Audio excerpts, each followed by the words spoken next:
Good morning, everyone. It is March 15th. Here is your morning news rundown.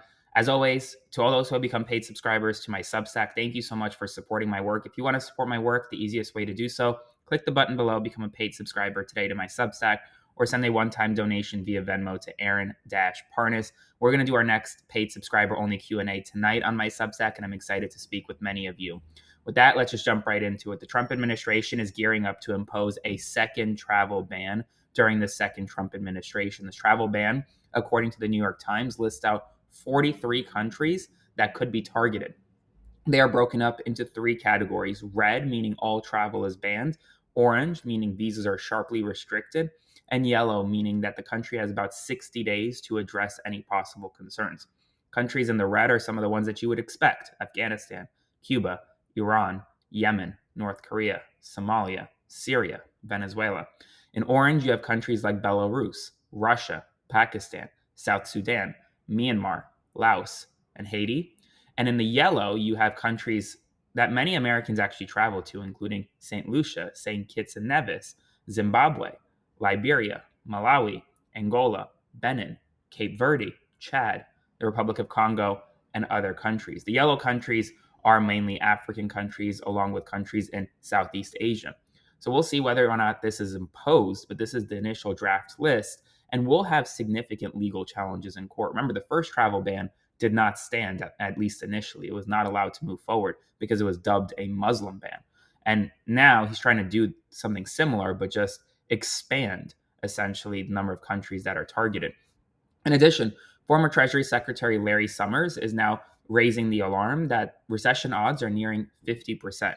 These odds are as high as they could really be in an administration in the past several years. They were never this high under the Biden administration. Secretary of State Marco Rubio expelled South Africa's ambassador to the United States, calling him a race baiter, and said that he is anti-American after the South African ambassador called out Donald Trump, saying that he promotes white supremacy globally. In addition, as you know, the House or rather the Senate, passed the bill to keep the government open.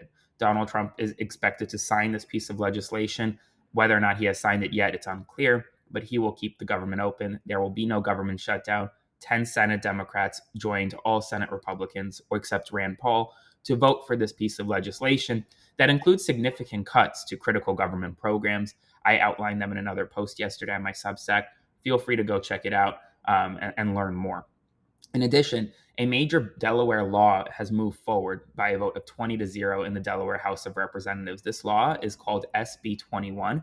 It is backed by Elon Musk and other billionaires within Delaware. Essentially, it redefines what a controlling shareholder is in a corporate entity, and essentially, if passed, would give Elon Musk a runway to win pretty easily in front of the Supreme Court, especially as it relates to a recent benefits and monetary package that was approved by Tesla shareholders. I believe it's over 50 billion, but was actually denied by a Delaware judge. So we'll see what happens. It moves to the Senate, and then it's going to move over to the governor's desk. He has signaled he will sign it, but it's unclear whether or not anything changes. Donald Trump spent the day speaking at the Department of Justice, where he called his courtroom opponents, quote, scum. He said that judges are corrupt. He labeled the prosecutors who investigated him deranged, and he called mainstream media like CNN and MSNBC illegal, targeting the First Amendment freedom of press rights. In addition, Canada has a new prime minister. Mark Carney has officially been sworn in. He is saying in his newly sworn in speech, quote, "We will never, ever in any way, shape, or form get back to kidding, not the Taylor Swift reference, be part of the United States. America is not Canada." So he made that very clear in his opening kind of salvo against the United States. So we'll see what happens next. In addition, much to the chagrin of the Trump administration, Chief Justice John Roberts had a leisurely schedule on a Trump bid to end nationwide injunctions, giving opponents about 3 weeks until April 4th to respond to Donald Trump's petition. Trump is essentially asking the United States Supreme Court to end nationwide injunctions. His team is very upset that a district court judge in one location could essentially issue an injunction that blocks the law in all jurisdictions. So they appeal to the Supreme Court. They're trying to get rid of nationwide injunctions. Well, Justice Roberts is saying, you know what, not so fast. We're going to take this slowly. That's all the news right now. It was a busy news overnight. I'll provide you more updates throughout the day, so be sure to stay tuned for more. And as always, if you want to support my work, click the button below, become a paid subscriber to my Substack today, or send a one-time donation to Aaron-Parnas on Venmo. Thank you guys for everything. It means the world to me.